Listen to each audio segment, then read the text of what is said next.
আকবার।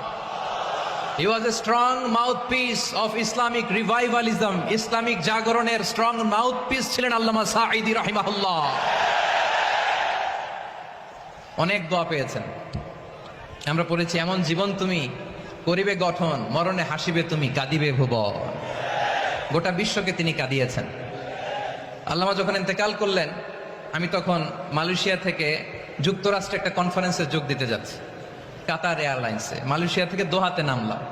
দোহায় যখন আমার ট্রানজিট, তখন শুনতে পেলাম যে আল্লামা বিদায় নিয়েছেন। সোশ্যাল মিডিয়ায় শুনে বিশ্বাস করতে পারলাম না। মুহূর্তের মধ্যেই মাসুদ সাঈদী ভাইকে মেসেজ করলাম, উনি কোনো উত্তর দিতে পারলেন না। মাসুদ ভাইয়ের সাথে যখন কোলাকুলি করি, আমাদের শামীম ভাইয়ের সাথে যখন কোলাকুলি করি, মনে হচ্ছে আল্লামা সাঈদীর ঘ্রাণ পাই।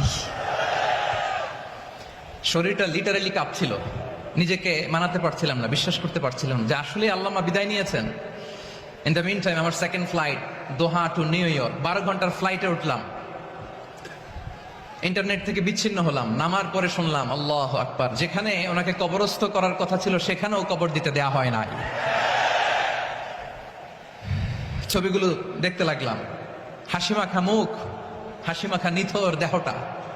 মরণে হাসিবে তুমি, কাঁদিবে ভুবন। From east to west, from north to south, the entire globe, গোটা বিশ্ব ওনার জন্য কেঁদেছে। গোটা বিশ্ব কেঁদেছে। কাবার গিলাফ ধরে ধরে মানুষ চিৎকার করেছে। এর চেয়ে শ্রেষ্ঠ মৃত্যুকার হতে পারে? আমাদের আল্লামার আর কি পাওয়ার ছিল বলেন? আর কি পাওয়ার ছিল? কুল্লু নাফসিন যায়িকাতুল মাউত, যারাই দুনিয়াতে আসবে তারা ইন্তেকাল করবে, এটা আমরা মেনে নেই, এটা আমরা জানি। কিন্তু অবাক করা বিষয় হচ্ছে, আমরা আজও জানি না আমাদের আল্লামার মৃত্যু কি স্বাভাবিক হয়েছে নাকি এটা পরিকল্পিত মেডিকেল কিলিং ছিল। এটা যে পরিকল্পিত মেডিকেল কিলিং ছিল, এটা ধারণা করার পেছনে অনেক কারণ আছে। তিনি আধিপত্যবাদের বিরুদ্ধে সোচ্চার ছিলেন, ফ্যাসিবাদের বিরুদ্ধে সোচ্চার ছিলেন, রাজনৈতিক প্রতিহিংসার শিকার ছিলেন। এজন্য এটা মেডিকেল কিলিং হতে পারে, এ ধারণা আমরা করতেই পারি। আওয়াজ করে বলেন ঠিক কিনা? যে সময়টা আমরা কাটাচ্ছি, এত সুন্দর সময় বাংলাদেশ আর পাবে না। আমাদের জন্মের পর থেকে এরকম চমৎকার সময় আমরা পাই নাই।